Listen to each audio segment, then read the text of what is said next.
David Wilkerson, uma oração de sacudir o inferno. Quando o livro de Daniel foi escrito, Israel estava sob cativeiro na Babilônia. Na altura do capítulo 6, após uma longa vida do ministério, Daniel tinha 80 anos de idade. O piedoso profeta pregador havia sobrevivido a 2 reis babilônicos, Nabucodonosor e seu filho Belsazar. Agora Daniel servia sob o rei Dario. Em todos os seus muitos anos de ministério, Daniel sempre foi um homem de oração. E agora, idoso, ele não pensava em parar. As Escrituras não trazem menção de Daniel estar esgotado ou desencorajado. Nada diz de ele ter um pé de meia ou uma casa de campo, onde poderia passar seus anos dourados sem nenhuma responsabilidade. Pelo contrário, Daniel estava só começando. As Escrituras mostram que mesmo chegando aos 80, as suas orações sacudiam o inferno, enfurecendo o diabo. Por essa época, o rei Dario havia promovido Daniel ao posto mais elevado daquela terra. Daniel agora era um dos membros de um triunvirato e governava sobre os príncipes e governadores de cerca de 120 províncias. A Bíblia até diz que Dario favorecia Daniel em relação aos outros 2 co-presidentes. Ele nomeou Daniel encarregado de formar uma política de governo, instruindo os demais membros de seu escalão e os intelectuais. Daniel se distinguiu destes presidentes e o rei pensava construí-lo sobre todo o reino. Daniel capítulo 6, verso 3. Obviamente, Daniel era um profeta atarefado. Ninguém poderia desempenhar tais funções sem ser terrivelmente ocupado. Fico só imaginando os tipos de pressão colocados sobre este ministro, com sua programação e reuniões que gastavam tanto tempo. Contudo, nada afastava Daniel da sua hora de oração. A oração continuava sendo sua principal ocupação e tinha prioridade sobre todas as demais questões.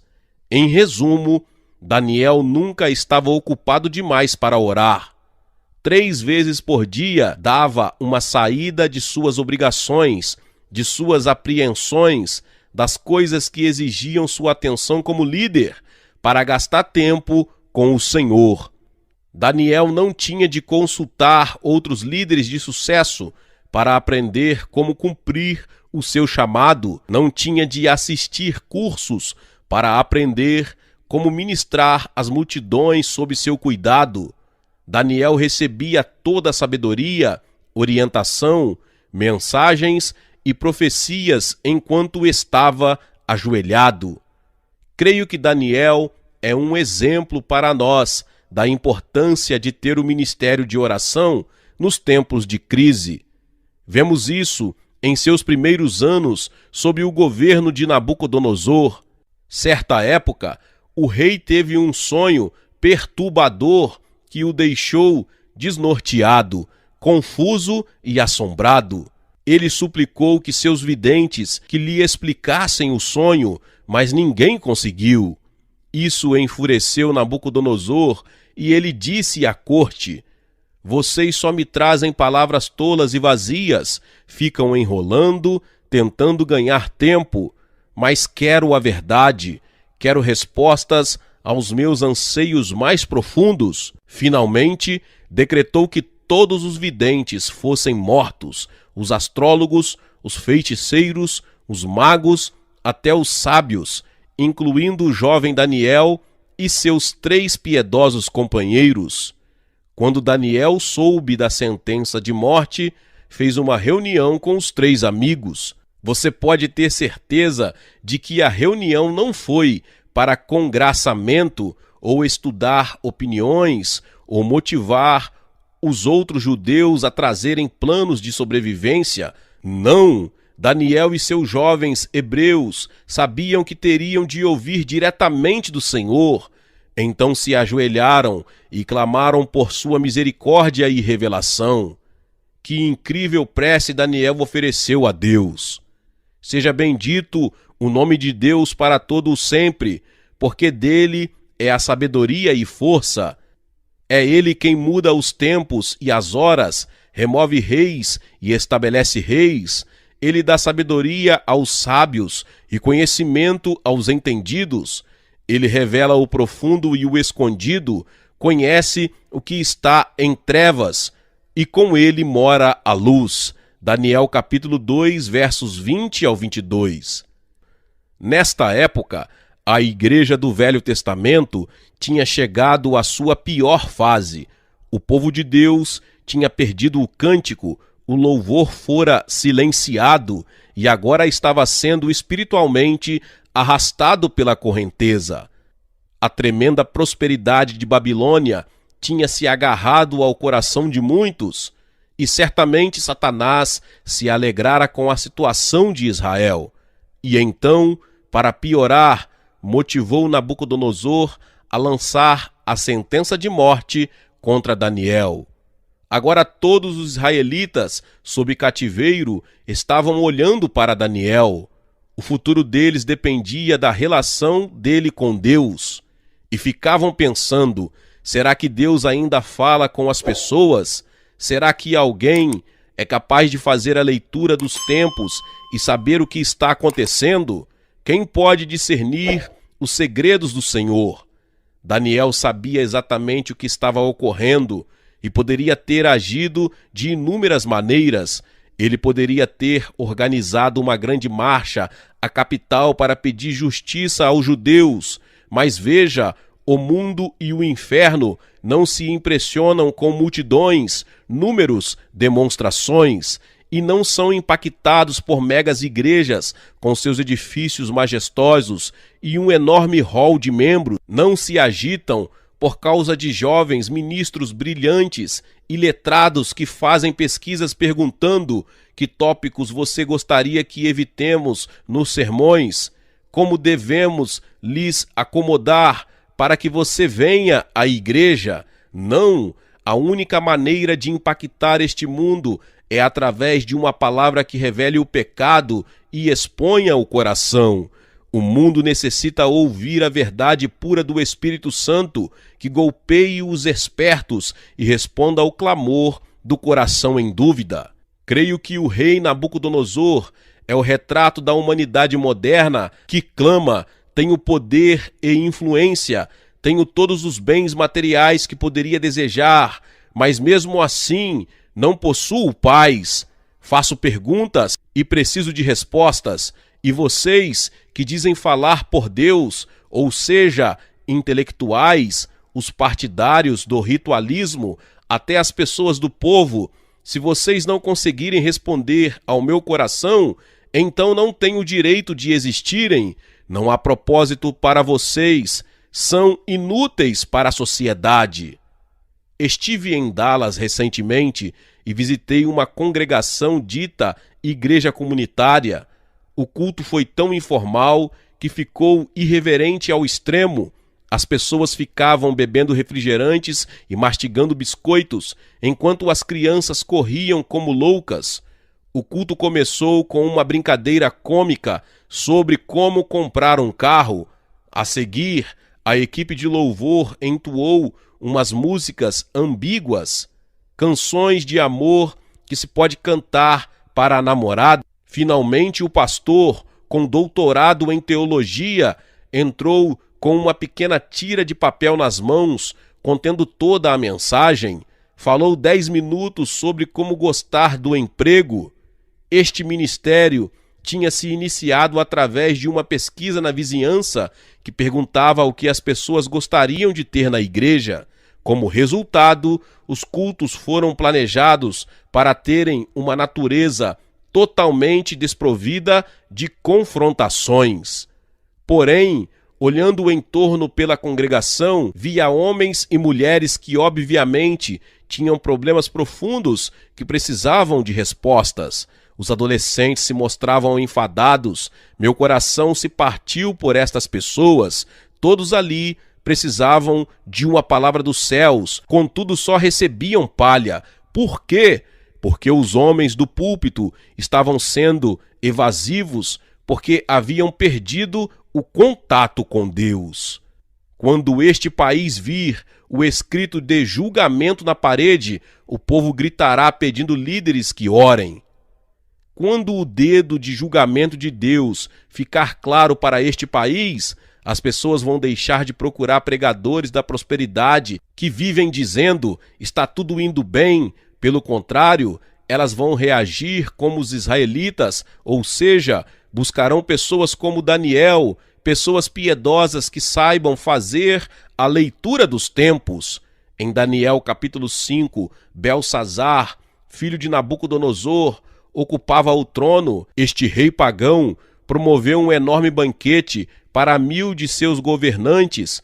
No auge da bebedeira, o rei mandou os servos trazerem os vasos de ouro e de prata que tinham sido tirados do templo judeu em Jerusalém. Logo depois, os governantes de Belsazar, as esposas e concubinas, bebiam de maneira insana destes vasos que haviam sido consagrados.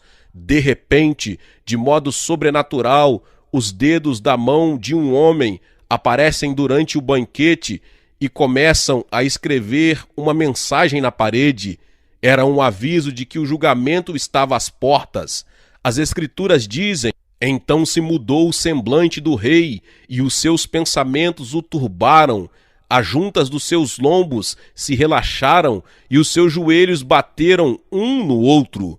Ordenou o rei em alta voz que se introduzissem os encantadores, os astrólogos, e disse o rei aos sábios da Babilônia: qualquer que ler esta escritura e me declarar a sua interpretação será vestido de púrpura e trará uma cadeia de ouro ao pescoço e será no reino o terceiro dominador. Então o rei Belsazar perturbou-se muito. Os seus grandes estavam sobressaltados. Daniel capítulo 5, versos 7 ao 9. Que cena de terror! Contudo, devo lhe dizer, muito em breve, a próspera América vai passar pelo mesmo choque. O escrito está na parede agora e, sem dúvida, o julgamento está às portas. Como Belsazar, os líderes de nossa nação ficarão sobressaltados, seus semblantes mudarão, seus joelhos temerão. No entanto, apesar disso, os ministros em nosso país estão pregando uma falsa paz. Por todo o país, pastores condescendentes declaram que Deus nunca deixará a América pelo fato de enviarmos tantos missionários ao mundo. Contudo, estes pregadores não mencionam que o julgamento será óbvio porque matamos 40 milhões de bebês pelo aborto. Quando a escrita aparecer na parede, esses pregadores vão perder a fala. Eles já perderam o rumo, pois Deus só revela sua sabedoria a homens de oração. Digo aos pastores: Deus o livre de não ser um homem de oração. Nestes tempos de corrupção e prazeres, você precisa se trancar com o Senhor. O que vai fazer quando a escrita de Deus aparecer e os membros da igreja pedirem que você interprete os tempos? Quantas piadinhas você contará no púlpito então? Como vai responder quando interromperem seus sermões e gritarem: por favor, pastor, diga o que está acontecendo? O que está acontecendo nesses dias é julgamento? O que virá a seguir? Porque o Senhor não nos preveniu. O Senhor dizia que estava tudo correndo bem, mas perdemos tudo. Fico chocado com o que as pesquisas de opinião dizem sobre as motivações das pessoas para poderem ir à igreja. Cultos modernos podem parecer funcionar agora na hora da prosperidade, mas veja o que acontecerá quando o dedo de Deus aparecer e as contas bancárias chegarem à lona, os filhos se envolverem com drogas e a família se destruir.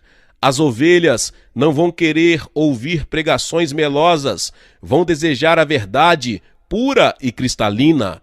A corte de Belsazar tremeu diante da súbita mudança nos acontecimentos. Ninguém sabia o que estava acontecendo. De repente a bebedeira parou, e enquanto o rei tremia, alguém disse: há no teu reino um homem que tem o espírito dos deuses santos. Se achou neste Daniel conhecimento, inteligência, interpretação de sonhos, explicação de enigmas e solução de dúvidas. Daniel capítulo 5, versos 11 e 12. Então Beltsazar chamou Daniel e disse ao profeta algo assim: nenhum destes sábios conseguiu dizer alguma coisa, não conseguiram interpretar o escrito na parede, mas ouvi que você consegue discernir os tempos. Por favor, diga-me a verdade e acabe com as minhas dúvidas. Versículo 16. Quando Daniel falou, ele não adoçou a pílula. Ele havia estado ajoelhado e sabia exatamente o que aquelas pessoas precisavam ouvir. Então disse assim: tu, Beltsazar, não humilhaste o teu coração, levantaste-te contra o Senhor do céu, contou Deus o teu reino e o acabou, pesado foste na balança e foste achado em falta. Capítulo 5, versos 22 e 23, 26 e 27. Esse era o tipo de verdade não contaminada que Beltsazar e seus príncipes queriam ouvir. Era a verdade que podia tirar suas dúvidas, porque lhes dizia exatamente onde se encontravam. Na verdade, Beltsazar ficou tão grato que nomeou Daniel para ser o governador maior do reino. Então, por favor, não me diga que os não convertidos não desejam mensagens convincente e direta. Não é assim? Os problemas se opõem a toda pessoa que ora. Toda pessoa que ora sofre o açoite do inferno, e Satanás vai fazer tudo o que puder para calar suas preces. Daniel já tinha provado a eficiência de sua oração sob Nabucodonosor e Beltsazar. Agora, no reino de Dario, Satanás inicia uma grande conspiração para calar as orações de Daniel. As orações do profeta tinham sacudido tanto o inferno e o diabo ficou tão enfurecido que organizou o governo inteiro da Babilônia contra ele. Lembre-se, Daniel tinha sido colocado acima de todos os outros líderes do país, e esses políticos viam em Daniel sabedoria, respeito e uma preferência que os deixava com inveja. E agora então conspiraram contra ele. Então os presidentes e os sátrapas procuravam achar ocasião contra Daniel a respeito do reino, mas não podiam achar ocasião ou culpa alguma, porque ele era fiel e não se achava nele nenhum vício nem culpa. Daniel capítulo 6, verso 4. Daniel era inculpável, então os líderes da Babilônia não conseguiam lhe pegar em nenhum pecado.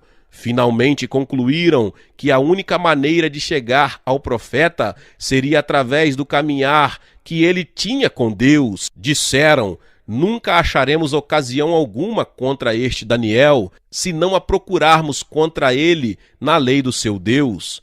Quisera Deus que isso pudesse ser dito sobre nós hoje em dia. Esses líderes sabiam que Daniel orava em direção a Jerusalém 3 vezes por dia e atribuíam a preferência de que desfrutava as orações. Então executaram um plano para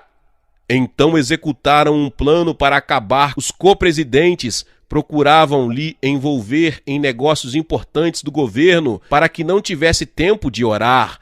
Amado, esse é um dos principais artifícios que Satanás usa contra todos os crentes, e é uma conspiração que prevalece especialmente no meio dos pastores. Se você perguntar a um pastor por que ele não ora, ele provavelmente dirá que não tem tempo. As obrigações de pastor lhe consomem tanto que ele tem de usar todo o tempo de sobra para preparar os sermões. A maioria dos cristãos cai na mesma tentação. Dizem: o meu tempo é muito curto para eu orar, o trabalho me consome todo o tempo. Até as donas de casa afirmam: não tenho um minuto no dia para orar. Quando eu consigo vestir as crianças, deixar a casa limpa e preparar as refeições, o tempo acabou. O filósofo Søren Kierkegaard se referiu às ocupações do cristão como sendo um narcótico. Ele observa que elas levam a uma propensão à dualidade mental. Ele diz que à medida que as pessoas se aprofundam em suas ocupações e negócios, o amor delas pela verdade é relegado ao esquecimento. Aí, com os estímulos intensos de suas atividades e a progressiva necessidade de tempo, torna-se impossível para elas entenderem o perigo em que encontram. Elas possuem o espelho da palavra de Deus, mas não conseguem se aquietar o tempo suficiente para verem o que ela reflete. Acho que a pessoa ocupada, que raramente ora, está pior do que aquela que tem uma doença grave. Por quê? Porque progressivamente ela se adapta à situação e com o tempo ora cada vez menos e se torna cada vez menos consciente de Deus, até que suas convicções se esvanecem e as perde totalmente. Daniel sabia que não conseguiria ficar um dia sem orar. Então continuou orando, mesmo seus colegas lhe jogando mais atribuições. Você conhece a história? Finalmente conseguiram um decreto determinando a suspensão de toda a oração por 30 dias. Era uma lei dirigida unicamente a Daniel. Porém, mesmo então, Daniel não suspensou suas orações que sacudiam o inferno e acabou na cova dos leões. Pode-se imaginar o que teria motivado Daniel a orar com tanta intensidade, o que o levou a continuar orando, mesmo com um decreto de morte dirigido contra a sua cabeça? Porque este homem de 80 anos iria continuar derramando o coração junto ao Senhor com tanto fervor, quando o resto da igreja não buscava mais a Deus? Pense no enorme esforço que Daniel teve de fazer para se dedicar à oração. Afinal de contas, ele morava na Nova York de seu tempo, na enorme, majestosa e rica Babilônia, e vivia num tempo de apatia espiritual, de bebedeiras, de busca de prazeres e de ignorância no meio do povo de Deus. Além disso, era um líder atarefado com distrações por todos os lados. Quero dizer o seguinte: a oração não é algo que venha naturalmente a pessoa alguma, inclusive a Daniel. Um horário específico para a oração é fácil de começar, mas difícil de continuar. Tanto a nossa carne quanto o diabo conspiram contra ela. Então, como nos tornamos homens de oração? Nós, nos períodos de declínio espiritual e de julgamento iminente, Deus busca certo tipo de homens de oração. Em Jeremias capítulo 5, Deus pede: dai voltas às ruas de Jerusalém, buscai pelas suas praças. Se achardes alguém que pratique a justiça e busque a verdade, eu perdoarei a esta cidade. Jeremias capítulo 5, verso 1. O Senhor estava dizendo basicamente: terei misericórdia se encontrar pelo menos uma pessoa que me busque. Deus havia abençoado e protegido totalmente este povo. Mesmo assim, continuavam passando todos os limites da moralidade, cometendo o adultério e relacionando-se com meretrizes. Além disso, não sofriam mais com o pecado e rejeitavam a correção. Então Deus procurou pelo menos um homem de oração, de coração quebrantado, para que este intercedesse, mas não conseguiu achar nenhum. Ezequiel 23 descreve uma tragédia semelhante. Os profetas e os sacerdotes de Israel tinham se transformado em lobos vorazes, enriqueciam às custas dos humildes inocentes e roubavam dos pobres e das viúvas. Profanavam a santidade de Deus, não vendo nenhuma diferença entre o puro e o impuro, fechavam os olhos para o pecado e pregavam mentiras declarando de maneira falsa: assim diz o Senhor. Deus em vão implora para que pelo menos um homem se posicione contra isso. Busquei entre eles um homem que se levantasse o muro e se pusesse na brecha perante mim por esta terra, para que eu não a destruísse, mas a ninguém achei. Ezequiel capítulo 22, verso 30. Contudo, durante o cativeiro da Babilônia, Deus encontrou este homem em Daniel. E hoje, mais do que nunca na história, Deus está procurando o mesmo tipo de homens e mulheres piedosos. Ele busca servos fiéis que queiram levantar o muro e se pôr na brecha, coisas que só podem ser conseguidas com oração. Como Daniel, esta pessoa será encontrada com a palavra de Deus na mão. Quando o Espírito Santo veio sobre Daniel, o profeta estava lendo o livro de Jeremias. Foi aí que o Espírito revelou que o tempo da libertação de Israel tinha chegado. Diante desta revelação, Daniel foi levado à oração. Dirigi o meu rosto ao Senhor Deus para buscar com oração e rogos, com jejum, pano de saco e cinza, orei ao Senhor meu Deus. Daniel capítulo 9, versos 3 e 4. O Espírito de Deus está procurando pelas nações do país, pelos escritórios dos pastores, em busca dos que se aprofundam com diligência na palavra. Servos deste tipo não estão simplesmente procurando conhecimento bíblico, estão em busca do poder espiritual, da mortificação do pecado, da verdade que liberta. Eles veem claramente o que está acontecendo pela terra, pois identificam isso a partir da palavra de Deus. Uma vez que o Senhor, tendo encontrado tais pessoas, ele as abençoa com o espírito de oração. O servo de oração enxerga a situação da igreja e se identifica com a culpa. Daniel certamente ficou entusiasmado quando entendeu que havia chegado a hora de Deus restaurar o seu povo. Mesmo assim, quando viu a situação espiritual de Israel, o profeta se consternou. O povo estava se saciando com os pecados de Babilônia, buscando prazeres e prosperidade, afastando-se dos padrões morais que antes abraçavam. Daniel sabia que o povo de Deus não estava preparado para receber sua restauração. Ainda assim, será que o profeta ficou fustigando seus compatriotas por causa do pecado? Não. Daniel se identificou com a decadência moral que o cercava.